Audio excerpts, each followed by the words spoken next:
Hello and thanks for joining us today for another live broadcast of SMTV on this Tuesday afternoon. I'm Duncan Gilman. And I'm Jonathan Sellers. A couple of interesting stories to talk about today. First, this Justin Bieber hoax. Was it not a hoax?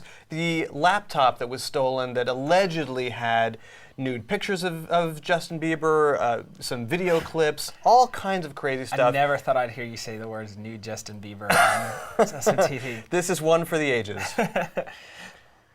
So I think they did take advantage of the opportunity that the laptop was stolen to promote the video, but would you actually call this a hoax, a marketing hoax? Well, I mean, it looks like it from the, because of the way that now for those people who do not know, what happened was this laptop was stolen, and then a Twitter account claimed that they had the laptop and the materials on the laptop, and when they were planning on releasing them.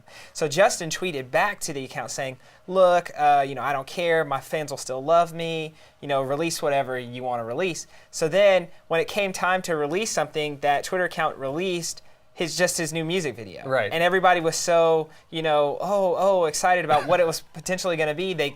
They looked at it and they saw it was just his new music video, so it looked really like it was a hoax. So, there are a lot of conflicting stories still. People don't know whether his laptop was actually stolen or not. But I think the main point of this story was that there are going to be a lot of security concerns presented with this, because what if people in the future see a random Twitter account that says, "Hey, we have information regarding Duncan Gilman," and all of a sudden it turns out to be Duncan Gilman's new music video. If people see that this time, what happens next time when the thread is real and people click on that video link and then their information is stolen? Right, when it's a trap, when it's a scam trying to get you to click on it. Right. By the way, my new music video is coming out That's soon, right, so that's that right. is legitimate. And I will be the first one to share it amongst all my friends. And I'm glad. Well, when you do share it, you can put in some emoticons on your Facebook status, because This is apparently now Facebook is adding the actual visible emoticons, little graphics, in addition to chat now, they're adding them to comments. I don't usually give a round of applause, but I'm going to give them a little bit of a clap for this, because first of all, if for those people who are not familiar with emoticons, Apple on their devices gives you the ability to use emoticons on your social profile posts or when you're texting someone.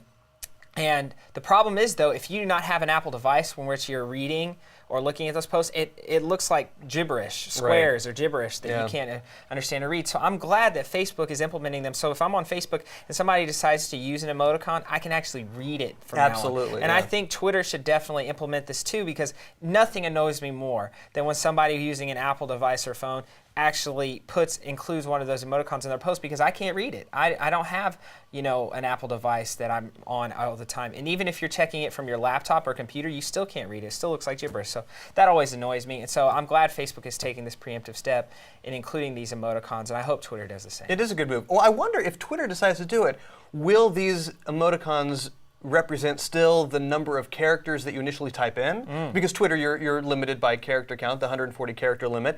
Will it be, if it's a colon and a parentheses for a smiley face, was that 2 characters? No, once it looks like an actual smiley face? Very good point. This emoticon thing could wreak havoc. This is Twitter. Big news. Yes, it the could. big decisions to have to make. Yeah, very big, very big. But I hope Twitter does it, and hopefully they'll just see it as, like, if you're trying to do that, that would count as one character. That'd be great. I think that would be great. Save us a character. Save us a character. Give us a little bit more time to say what we really mean. So start commenting on status posts in Facebook with emoticons, and pretty soon they'll probably roll out to wall posts in addition. I'd like to remind you that we're here to help you anytime you have a question about any of the social media platforms that you're working with, so please let us know. You can email your questions to questions@splashmediau.com, or you can tweet them by using the hashtag SMTV questions. Let's take some questions from our viewers. Our first question of the day comes in from Allie. Allie wants to know, what's the difference between an @ and a mention on Twitter?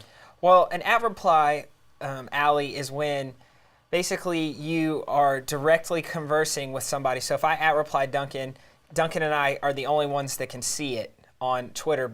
Unless you are following both of us, then that could appear in the general Twitter newsfeed. But then a mention is something that's publicly shown that everybody can see, probably the initial conversation. Like if I mention your name or your Twitter handle within a few words of a post, then it can be seen by everybody in the general Twitter newsfeed. Also, an at reply has the very beginning of the post. I should have mentioned that. No, but that's the key, that if you set your mention in a little bit inside your tweet, that is when it becomes a regular mention. If you put the difference is if you put the name of the person, the handle with the at symbol and then the name at the beginning of the tweet, whether or not it's part of a conversation or a brand new tweet, Twitter considers that a reply, which is why you'll see sometimes people will tweet with a period before at name if they put the at name at the beginning, because anything before the at name and it's not considered a reply. So that's why you might see some weird characters before the name if it's at the beginning. But it's a good practice to, if you're talking to someone, say, hey, comma, whoever, or, saw your tweet, whoever, or if it's a retweet, that doesn't apply either. But there's some creative ways to format your tweet so that it's a mention and not a reply, so that everybody who's following you does see it automatically. Right. Very good point. Our next question is from Lori. Lori wrote to us, how do I get a channel on YouTube? It's very easy to do. All you have to do is sign up for YouTube. And it sounds kind of simple, but it is a little bit of a process to walk through and then actually customize your channel, optimize it so that it actually looks like a great working channel with videos posted that people actually want to come to and watch. I'm on the youtube.com homepage right now, and you could go, in fact, you can just click on sign in, and then up here at the top right will be a button for create an account. And it's helpful if you already have a Google account, because you can use that same username. It's a Google product, so you can use that same account and add YouTube to it. One important point too, Duncan, is you might see some YouTube channels with a lot of views, and they look very beautiful and custom made, and a lot of artwork that you really wish you could make your YouTube channel look like. But YouTube doesn't allow that until you reach a certain amount of viewers. Then they allow you to customize your YouTube channel even further than you already can once you establish your YouTube channel. That's a great point. There are certain features like the look, also the length of your video. Right. You're limited to the 15-minute mark up to a certain number of videos or views or subscribers. It depends on how big your community is. Yeah. Right. Let's answer this question from Brendan. If I register for a hashtag, how long can it be registered? Kind of a follow-up question. We talked about registering hashtags yesterday. Right, and we discussed this earlier, Duncan. We said that really there's no time period. Once you register it, we're pretty sure it's indefinite for the amount of time that it's registered, but we could not find the definitive answer, but we're pretty sure it's indefinite. Once it's registered, it's registered. Right. The site we talked about yesterday was twubs.com. I pulled it up on the screen, and really registering is just a formality. Anybody can use a hashtag, any hashtag that they want.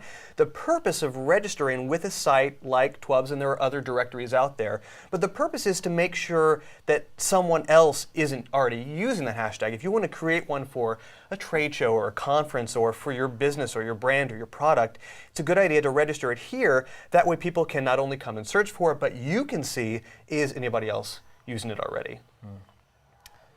All right, Gary wants to know, what is Reditr?